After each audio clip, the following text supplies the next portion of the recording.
하나님 말씀 누가복음 16장 1절에서 13절까지 신약성경 123페이지입니다. 우리 합독은 누가복음 16장 1절, 2절, 9절, 10절 말씀, 13절 한 절 말씀 나누어 읽습니다. 16장 1절입니다. 또한 제자들에게 이르시되 어떤 부자에게 청지기가 있는데 그가 주인의 소유를 낭비한다는 말이 그 주인에게 들린지라. 주인이 그를 불러 이르되 내가 내게 대하여 들은 이 말이 어찌 됨이냐. 내가 보던 일을 셈하라. 청지기 직무를 계속하지 못하리라 하니 9절입니다. 내가 너희에게 말하노니 불의의 재물로 친구를 사기라.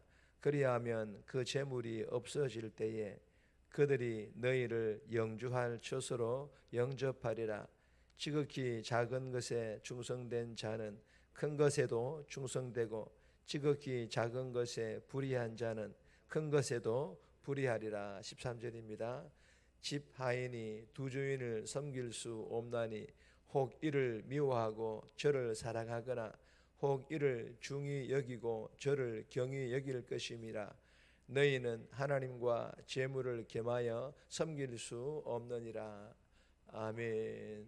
본문의 제목은 다스리는가 다스림을 받는가, 돈을 다스리는가 돈의 다스림을 받는가라는 그런 제목입니다.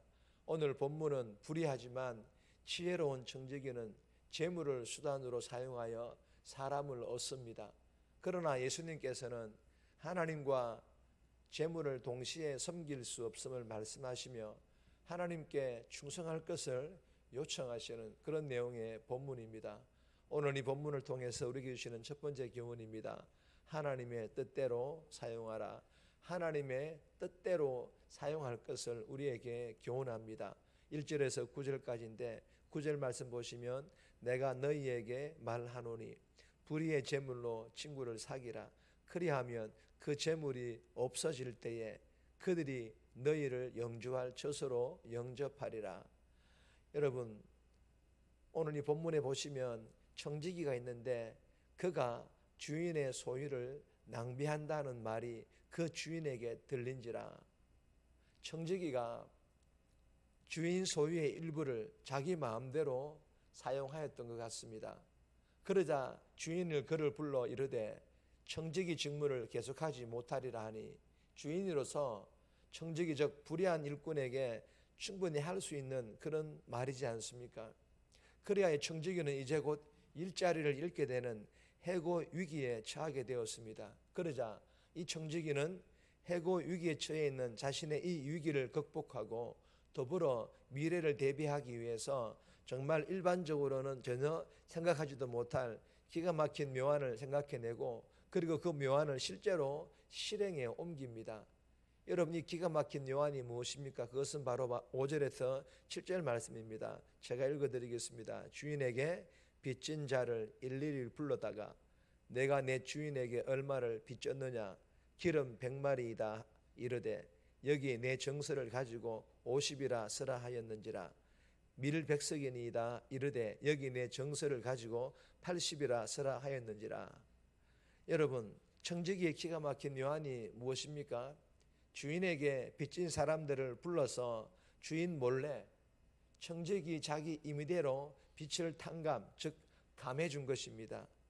여러분, 8절에 기록된 대로 여전히 옳지 않은 청지기로 불리는 것을 보아 이 청지기의 기가 막힌 술수 자체를 옳다고 인정할 수는 없습니다. 하지만 청지기가 주인 몰래 빚진 자들의 빚을 탕감, 즉 감면의 짐으로 빚을 감면받은 자들, 빚을 감면받은 자들은 청지기가 아니라, 왜요? 청지기는 자기 이름으로 한 것이 아니고 주인의 이름으로 탕감해 주었기 때문에 이 빚을 탕감받은 자들은 청지기가 아닌 주인의 은혜에 감사하고 칭송할 것이며 결국에는 주인의 영광을 받는 결과가 생길 것입니다. 여러분, 이 본문의 청지기 비유의 의미는 이런 것입니다. 옳지 않은 청지기도 재물, 즉 돈을 은혜를 베푸는 일에 사용하면 얼마나 하나님께서도 기뻐하시고 얼마나 영광을 받으시겠냐라는 것이 청지기 비유의 의미입니다. 사랑하는 여러분, 예수님의 청지기 비유를 통하여 우리에게 주시는 교훈은 우리에게, 나에게 재물, 물질, 즉 구체적으로 이 돈은 어떤 대상이냐라는 것입니다. 나에게 돈은 어떤 대상입니까? 혹여나 통장의 잔고가 내 마음에 안정감을 주는 근거가 되거나 돈 자체가 내 인생의 목적의 자리에 앉아있지는 않는지, 성경에 기록된 말씀처럼 돈을 일만하게 뿌리가 되는 사랑의 대상으로 삼고 있지는 않는지, 만약에 그렇다면 돈은 나에게 필요에 의한 것이 아니라 사랑의 대상이자 내 믿음까지도 좌지우지하는 우상의 대상임을 철저히 깨달아야 할 것을 우리에게 교훈합니다. 주신 교훈을 마음판에 잘 새겨서 나에게 돈은 마음의 안정감을 주는 근거가 아니라 내 인생의 목적이 아니라 사랑의 대상이 아니라 우상이 아니라 하나님께서 나의 필요를 위해 주셨으며 먼저는 하나님께 구별하여 드릴 것들을 잘 드리고 그리고 나머지 것도 내 마음대로가 아니라 하나님의 나라를 위하여 나누고 베푸고 섬기는, 그리고 사람을 얻는데 사용하라고 주신 유용한 도구임을 알고 잘 사용하여서 하나님께 잘했다 칭찬 들을 수 있기를 주님의 이름으로 축복합니다. 두 번째 주시는 교훈입니다. 하나님의 것입니다. 하나님의 것입니다. 하나님의 것이라는 그런 교훈입니다. 첫 번째 교훈과 비슷한 교훈인데 10절에서 20절까지인데 10절 말씀 보시면 지극히 작은 것에 충성된 자는 큰 것에도 충성되고 지극히 작은 것에 불의한 자는 큰 것에도 불의하니라. 여러분, 이 10절에 지극히 작은 것은 사실 돈을 의미합니다. 어떤 직분이나 어떤 사명을 의미하는 것은 아닙니다. 여기에다가 직분이나 사명을 대입해서 그것을 가지고 적용을 하는 것이 실제적으로는 돈을 말합니다. 이 돈을 대하는 태도나 돈을 사용하는 데 있어서 하나님 나라의 참된 가치를 추구하는지를 확인할 수 있는 시금석이라는 것입니다. 이 돈이 말입니다. 그만큼 이 돈이라는 것이 사람에게 지대한 영향을 끼친다는 것입니다. 그러나 돈 자체는 아무런 힘이 없습니다. 이 돈을 대하는 사람의 마음이 문제인 것입니다. 여러분, 돈을 내 것이라고 인식하는 이 인식에서 행하는 모든 행위는 비록 그것이 선일지라도 하나님께로부터 인정받지 못합니다. 그러므로 돈은 내 것이 아니라 오직 하나님의 것이라는 이 믿음 안에서 청지기 정신으로 하나님의 뜻대로 사용하여야 하는 것이 마땅하다라는 것입니다.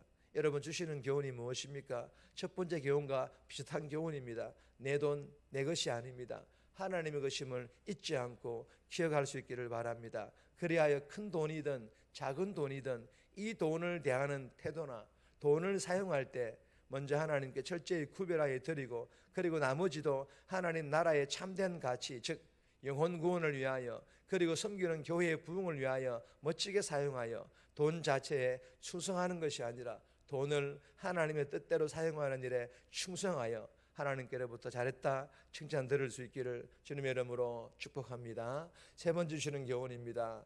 하나님만을 섬겨라. 하나님만을 섬길 것을 우리에게 교훈합니다. 13절 말씀 보시면 집 하인이 두 주인을 섬길 수 없나니 혹 이를 미워하고 저를 사랑하거나 혹 이를 중히 여기고 저를 경히 여길 것임이니라. 너희는 하나님과 재물을 겸하여 섬길 수 없느니라.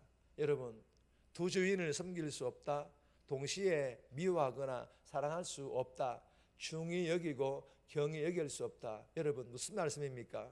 물질이, 돈이 가치 중립적이라고 해서 가볍게 여기거나 무시할 만한 대상이 아니라는 것입니다. 그래서 단호하게 안 된다, 그럴 수 없다라고 명령하시고 계시는 것입니다. 그리고 이어서 하나님을 섬기는 것도 마찬가지라는 것입니다. 하나님과 재물을 겸하여 동시에 섬길 수 없다는 것입니다. 여러분, 돈은 정당하게 벌고 하나님의 뜻대로 사용하면 삶을 풍요롭게 하는 유익한 것이지만 돈을 추구하고 즉 목적을 삼아 집착하고 사랑하는 순간 하나님을 대신하는 것이 돈입니다. 우리의 마음을 장악하고 하나님이 아닌 돈을 섬길 것을 요구하는 우상이 되어버리고 만다라는 것입니다. 그래서 돈을 섬기면 안 되는 것이고 하나님을 겸하여 섬기는 것은 더더욱 안 되는 것입니다. 여러분 기억하시기 바랍니다. 한 사람의 충성 결코 나뉠 수 없기에 누구의 종이 될 것인지 하나만 선택할 수 있을 뿐입니다. 주신 교훈을 마음판에 잘 새겨서 돈은 섬김의 대상이 아니라 하나님의 뜻대로 사용해야 할 대상임을 알고 잘 사용할 뿐만 아니라 섬김의 대상이신 하나님을 더더욱 잘 섬기는 저와 여러분들의 삶이 되시기를 주님의 이름으로 축복합니다.